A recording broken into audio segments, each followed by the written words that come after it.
Hi friends, ಎಲ್ಲರೂ ಹೇಗಿದ್ದೀರಾ? ಎಲ್ಲರೂ ಚೆನ್ನಾಗಿದ್ದೀರಾ ಅಂತ ಅಂದ್ಕೊಳ್ತೀನಿ. ನಾನು ನಿಮ್ಮ ಪ್ರೀತಿಯ ಶಿಲ್ಪ. ನಾನು 2026 ಹೊಸ ವರ್ಷದಲ್ಲಿ ಒಂದು ಹೊಸ ಜರ್ನಿನೇ ಸ್ಟಾರ್ಟ್ ಮಾಡ್ತಾ ಇದ್ದೀನಿ ಅಂತ ಹೇಳ್ಬೋದು.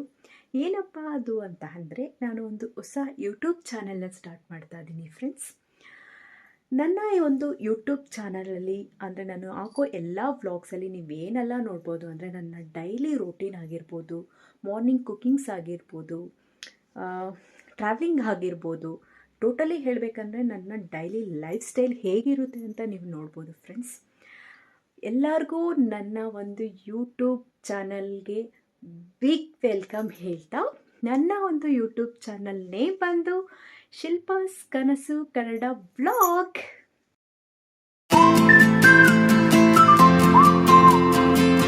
ಈ ಒಂದು ವ್ಲಾಗ್ನ ಸ್ಟಾರ್ಟ್ ಮಾಡೋಣ ಬನ್ನಿ. ಈ ಒಂದು ವ್ಲಾಗಲ್ಲಿ ನಾವು ಎಲ್ಲಿಗೆ ಹೋಗ್ತಾ ಇದ್ದೀವಪ್ಪ ಅಂದರೆ, ಊರಿಗೆ ಹೋಗ್ತಾ ಇದ್ದೀವಿ ಗೈಸ್. ಅಂದರೆ ನಮ್ಮ ಮನೆಗೆ ಹೋಗ್ತಾ ಇದ್ದೀವಿ. ಊರಿಗೆ ಯಾಕಪ್ಪ ಹೋಗ್ತಾ ಇದ್ದೀವಿ ಅಂತ ಅಂದರೆ, ಷಷ್ಠಿ ಹಬ್ಬ ಇರೋದ್ರಿಂದ ನಾವು ಊರಿಗೆ ಹೋಗ್ತಾ ಇದ್ದೀವಿ ಫ್ರೆಂಡ್ಸ್. ಊರಲ್ಲಿ ಯಾರಿದ್ದಾರೆ ಅಂದರೆ, ನಮ್ಮ ಅತ್ತೆ ಮಾವ ಇದ್ದಾರೆ, ಜೊತೆಗೆ ನನ್ನ ಮಗಳು ಸಹ ಅಲ್ಲೇ ಇದ್ದಾಳೆ. ಯಾಕಪ್ಪ ಅಂದರೆ, ನಾನು ಆಫೀಸ್ಗೆ ಹೋಗ್ತಾ ಇರೋ ಕಾರಣದಿಂದ ನನ್ನ ಚಿಕ್ಕ ಮಗಳು ಅವಳು, ಹಾಗಾಗಿ ಚಿಕ್ಕವಳಾಗಿರೋದ್ರಿಂದ ನಾವು ಊರಲ್ಲಿ ಬಿಟ್ಟಿದ್ದೀನಿ ಫ್ರೆಂಡ್ಸ್. ಈ ಹಬ್ಬದಲ್ಲಿ ಘಾಟಿ ಸುಬ್ರಹ್ಮಣ್ಯ ಸ್ವಾಮಿ ಜಾತ್ರೆ ಕೂಡ ಇರುತ್ತೆ, ಹಾಗಾಗಿ ಊರಿಗೆ ಹೋಗ್ತೀವಿ ಫ್ರೆಂಡ್ಸ್. ನಮ್ಮ ಮನೇಲಿ ಯಾರೂ ಸಹ ಒಂದು ತೊಟ್ಟು ನೀರನ್ನು ಕುಡಿದಿರೆ ಅಲ್ಲಿಗೆ ಹೋಗಿ ಫಸ್ಟು ಪೂಜೆ ಮಾಡಿಬಿಟ್ಟು ಬಂದುಬಿಟ್ರೆ ಆಮೇಲೆ ಮಿಕ್ಕಿದೆಲ್ಲ ಮಾಡ್ಕೊಳ್ಳೋದು. ಹಾಗಾಗಿ ನಾವು ಬೇಗನೆ ಊರಿಗೆ ಹೊರಟಿದ್ದೀವಿ.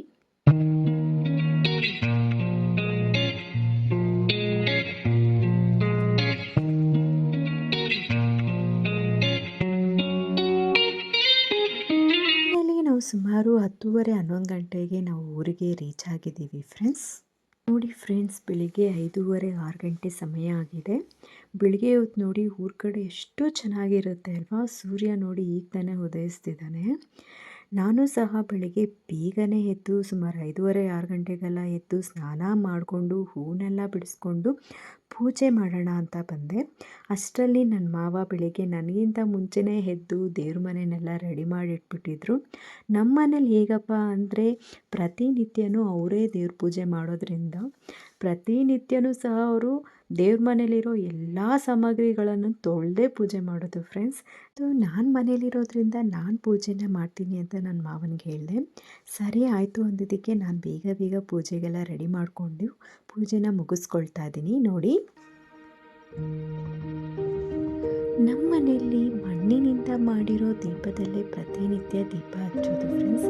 ನಮ್ಮ ಮಾವ ಏನೋ ಗೊತ್ತಿಲ್ಲ, ಪ್ರತಿನಿತ್ಯನೂ ಮಣ್ಣಿನಿಂದ ಮಾಡಿರೋ ದೀಪದಲ್ಲೇ ದೀಪ ಹಚ್ಚುತ್ತಿದ್ದಾರೆ. ಇನ್ನು ನಾವು ಬೇಗ ಪೂಜೆನೆಲ್ಲ ಮುಗಿಸ್ಕೊಂಡು ಈಗ ದೇವಸ್ಥಾನ ಕಡೆಗೆ ಹೋಗೋ ಸಮಯ ಆಗಿದೆ ಫ್ರೆಂಡ್ಸ್. ನೋಡಿ, ನಮ್ಮ ಅಕ್ಕ, ನನ್ನ ಹಸ್ಬೆಂಡು, ನನ್ನ ಮಗಳು, ನನ್ನ ಮಗ, ನಮ್ಮ ಅತ್ತೆ ಎಲ್ಲರೂ ಈಗ ದೇವಸ್ಥಾನಕ್ಕೆ ಹೋಗ್ತಾ ಇದ್ದೀವಿ.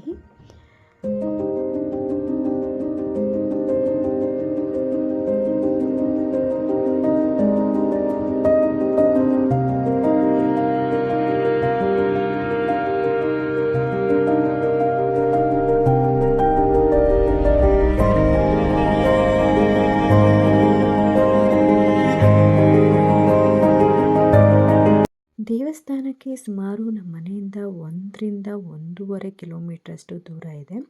ಸೊ ಫೈನಲಿ ನಾವು ದೇವಸ್ಥಾನಕ್ಕೆ ರೀಚ್ ಆಗಿದ್ದೀವಿ ಫ್ರೆಂಡ್ಸ್. ನೋಡಿ, ಸೈಡಲ್ಲೆಲ್ಲ ಎಷ್ಟು ಚೆನ್ನಾಗಿ ಕಾಣಿಸ್ತಿದೆ ಅಂತ ಹೇಳಿಬಿಟ್ಟು ನಾವು ಇಲ್ಲೇ ಕಾರ್ನ ಪಾರ್ಕ್ ಮಾಡಿಬಿಟ್ಟು ದೇವಸ್ಥಾನಕ್ಕೆ ಹೋಗಬೇಕಾಗಿದೆ. ಹಾಗಾಗಿ ನಮ್ಮ ಹಸ್ಬೆಂಡ್ ಇಲ್ಲೇ ಕಾರ್ನ ಪಾರ್ಕ್ ಮಾಡ್ತಾ ಇದ್ದಾರೆ. ನೋಡಿ ಗೈಸ್, ಇವಳೇ ನನ್ನ ಮುದ್ದಾದ ಮಗಳು ರಿತಾನ್ಯ ಅಂತ ಹೇಳಿಬಿಟ್ಟು. ಇವಳಿಗೆ ನನಗಿಂತ ಅವ್ರ ಅಪ್ಪ ಅಂದರೆ ತುಂಬಾ ಇಷ್ಟ. ಅಂದರೂ ಇವತ್ತು ಜಾತ್ರೆ ಪೂರ್ತಿ ನಾನೇ ಎತ್ಕೊಂಡು ಇವಳನ್ನ ಓಡಾಡಿಸಿದ್ದೀನಿ. ಯಾಕಂದರೆ ಇವಳು ಯಾರ ಹತ್ರನೂ ಹೋಗ್ತಾನೇ ಇರಲಿಲ್ಲ. ಹಾಗಾಗಿ ಜಾತ್ರೆ ಪೂರ್ತಿ ನಾನೇ ನನ್ನ ಮಗಳನ್ನು ಎತ್ಕೊಂಡು ಓಡಾಡಿಸ್ತಾ ಇದ್ದೀನಿ.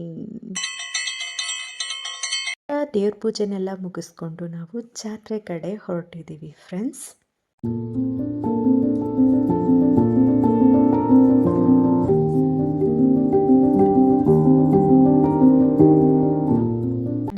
ನೋಡ್ತಿದ್ರೆ ಮನ್ಸಿಗೆ ತುಂಬಾ ಖುಷಿಯಾಗುತ್ತೆ ಫ್ರೆಂಡ್ಸ್. ಈ ಥರ ಜಾತ್ರೆ ಅದನ್ನೆಲ್ಲ ವರ್ಷಕ್ಕೆ ಒಂದೇ ಸಲ ನಾವು ನೋಡೋದಕ್ಕಾಗೋದು. ನೋಡಿ ಈಗ ರಥನ ಯಾವ ರೀತಿ ಎಲ್ಲ ರೆಡಿ ಮಾಡಿದ್ದಾರೆ ಅಂತೇಳ್ಬಿಟ್ಟು ನಾನು ಮಾರ್ನಿಂಗೇ ಇದನ್ನು ಕ್ಯಾಪ್ಚರ್ ಮಾಡ್ಕೊಳಕ್ಕಾಗಿಲ್ಲ. ನನ್ನ ಮಗಳು ನೋಡಿ ಇದನ್ನು ಆಡಬೇಕು ಅಂತ ಹಠ ಹಿಡ್ದು ಬಂದು ಆಡಿದ್ಲು. ಆಮೇಲೆ ನೋಡಿದ್ರೆ ಯಾಕೋ ಅವಳಿಗೆ ಇಷ್ಟ ಆಗ್ತಾ ಇರಲಿಲ್ಲ. ನನ್ನನ್ನು ಎತ್ಕೋ ಎತ್ಕೋ ಎತ್ಕೋ ಅಂತ ಅಳಕ್ಕೆ ಸ್ಟಾರ್ಟ್ ಮಾಡಿಬಿಟ್ಲು. ಆಮೇಲೆ ಇದ್ರಲ್ಲಿ ಹೋದ್ಲು. ತುಂಬ ಖುಷಿಯಾಗಿ ಇದರಲ್ಲಿ ಆಟ ಆಡೋಕ್ಕೆ ಸ್ಟಾರ್ಟ್ ಮಾಡಿದ್ಲು ಫ್ರೆಂಡ್ಸ್. ಅಣ್ಣ ತಂಗಿ ಇಬ್ಬರು ಸೇರ್ಕೊಂಡು ಯಾವ ರೀತಿ ಎಲ್ಲ ಸರ್ಕಸ್ ಮಾಡ್ತಿದ್ದಾರೆ ಅಂತ ನೋಡಿ. ಅವಳಿನ್ನೂ ಚಿಕ್ಕವಳಾಗಿರೋದ್ರಿಂದ ಹತ್ತಕ್ಕೆ ತುಂಬಾ ಕಷ್ಟ ಆಗ್ತಿದೆ. ಯಾಕೆಂದರೆ ಅವನು ಅಲ್ಲಿ ನಿಂತ್ಕೊಂಡು ಜಂಪ್ ಬೇರೆ ಮಾಡ್ತಿದ್ದಾನೆ ನನ್ನ ಮಗ. ಅವ್ನು ಜಂಪ್ ಮಾಡಿದಷ್ಟು ಬೌನ್ಸ್ ಆಗ್ತಾ ಇರುತ್ತಲ್ಲ, ಹಾಗಾಗಿ ಅವಳಿಗೆ ಸ್ವಲ್ಪ ಕಷ್ಟ ಆಗ್ತಿತ್ತು. ಹಾಗೂ ನನ್ನ ಮಗ ಅವಳನ್ನ ಹಿಡ್ಕೊಂಡು ಹೆಲ್ಪ್ ಮಾಡೋಕ್ಕೆ ಟ್ರೈ ಮಾಡ್ತಿದ್ದಾನೆ. ಅವಳ ಹೆಲ್ಪ್ನ ಇವಳು ತೊಗೊತಾ ಇಲ್ಲ. ನಾನೇ ಹತ್ತುತ್ತೀನಿ ಬಿಡು ಅಂತ ಹತ್ತಕ್ಕೆ ಹೋಗ್ತಾ ಇದ್ದಾಳೆ. ಫ್ರೆಂಡ್ಸ್ ಎಷ್ಟು ಖುಷಿಯಿಂದ ಹತ್ತುತ್ತಿದ್ದಾಳೆ ಅಂದ್ಬಿಟ್ಟು, ಎಷ್ಟು ಎಂಜಾಯ್ ಮಾಡ್ಕೊಂಡು ಹತ್ತುತ್ತಿದ್ದಾಳೆ ಅಂದರೆ ಅಷ್ಟು ಎಂಜಾಯ್ ಮಾಡ್ಕೊಂಡು ಹತ್ತುತ್ತಿದ್ದಾಳೆ. ಇದನ್ನೆಲ್ಲ ನೋಡಿದ್ರೆ ನಮಗೂ ಮನ್ಸಿಗೆ ತುಂಬಾ ಖುಷಿ ಆಗುತ್ತೆ ಫ್ರೆಂಡ್. ಅವ್ರ ಮಕ್ಕಳೆಲ್ಲ ಚಂದವಾಗಿ ಆಟ ಆಡೋದೇ ಒಂದು ಮನ್ಸಿಗೆ ಖುಷಿ ಅಲ್ವಾ.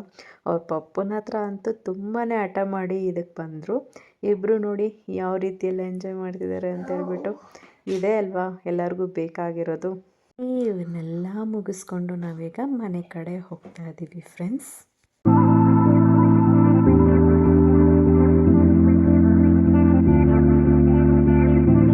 ಮತ್ತು ಮನೆಗೆ ಬಂದು ಊಟನೆಲ್ಲ ಮುಗಿಸಿ ಸ್ವಲ್ಪ ರೆಸ್ಟ್ ಮಾಡಿ ನೆಕ್ಸ್ಟ್ ಡೇ ನಾನು ಹೊಲದ ಕಡೆ ಹೊರಟಿದ್ದೀನಿ ಫ್ರೆಂಡ್ಸ್.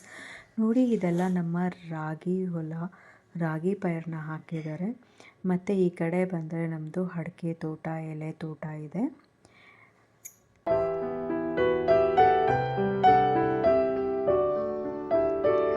ನೋಡಿ ಫ್ರೆಂಡ್ಸ್, ಇದು ನಮ್ಮ ತೋಟ ಎಷ್ಟು ಚೆನ್ನಾಗಿದೆ ಅಲ್ವಾ. ಇಲ್ಲಿ ನಮ್ಮ ಅಜ್ಜಿ ಹೇಗಪ್ಪ ಅಂದರೆ ಅಲ್ಲಿ ಒಲೆ ಮೇಲೆ ಅಡುಗೆಗೆ ಇಟ್ಬಿಟ್ಟು ಬಂದುಬಿಟ್ಟು ಬೆಳೆದಿರೋ ಅಂಥ ತರಕಾರಿನ ಹಾಕಿತ್ತು ಆಗ ಅಡುಗೆ ಮಾಡ್ಕೊಂಡು ಊಟ ಮಾಡ್ತಾರೆ ಫ್ರೆಂಡ್ಸ್. ನಿಜವಾಗ್ಲೂ ಈ ಥರ ಫುಡ್ ತುಂಬಾ ಟೇಸ್ಟಿಯಾಗಿರುತ್ತೆ. ನನಗೇನೇನೆಲ್ಲ ಬೇಕು ಅಂದರೆ ಮೆಣಸಿನ್ಕಾಯಿ ಆಗಿರ್ಬೋದು, ತೊಗರಿಕಾಯಿ ಆಗಿರ್ಬೋದು, ತೆಂಗಿನಕಾಯಿ ಆಗಿರ್ಬೋದು, ಪಪ್ಪಾಯ, ಈ ಥರದನ್ನೆಲ್ಲ ನಾನು ಪ್ಯಾಕ್ ಮಾಡಿಕೊಂಡು ಇವಾಗ ಮನೆ ಕಡೆ ಹೋಗೋ ಟೈಮ್ ಆಗಿದೆ ಫ್ರೆಂಡ್ಸ್. ಯಾಕೆಂದರೆ ನಂಗೆ 2 ಡೇಸ್ ಅಷ್ಟೇ ಲೀವ್ ಇದ್ದಿದ್ದು, ಹಾಗಾಗಿ ಬೆಂಗಳೂರು ಕಡೆ ಹೋಗೋ ಟೈಮ್ ಆಯಿತು ಫ್ರೆಂಡ್ಸ್. ಯಾರಿಗೆಲ್ಲ ಈ ವ್ಲಾಗ್ ಇಷ್ಟ ಆಗಿದೆ ಪ್ಲೀಸ್ ಲೈಕ್ ಮಾಡಿ, ಶೇರ್ ಮಾಡಿ, ಕಮೆಂಟ್ ಮಾಡಿ ಆ್ಯಂಡ್ ಸಬ್ಸ್ಕ್ರೈಬ್ ಮಾಡ್ಕೊಳ್ಳೋದು ಮರಿಬೇಡಿ ಅಂತ ಹೇಳ್ತಾ ಇದ್ದೀನಿ. ನೋಡಿ ಈವ್ನಿಂಗ್ ವ್ಲಾಗ್ ಎಷ್ಟು ಚೆನ್ನಾಗಿದೆ ಅಲ್ವಾ. ಈ ವ್ಲಾಗ್ನ ಇಲ್ಲಿಗೆ ಎಂಡ್ ಮಾಡ್ತಾ ಇದ್ದೀನಿ ಫ್ರೆಂಡ್ಸ್.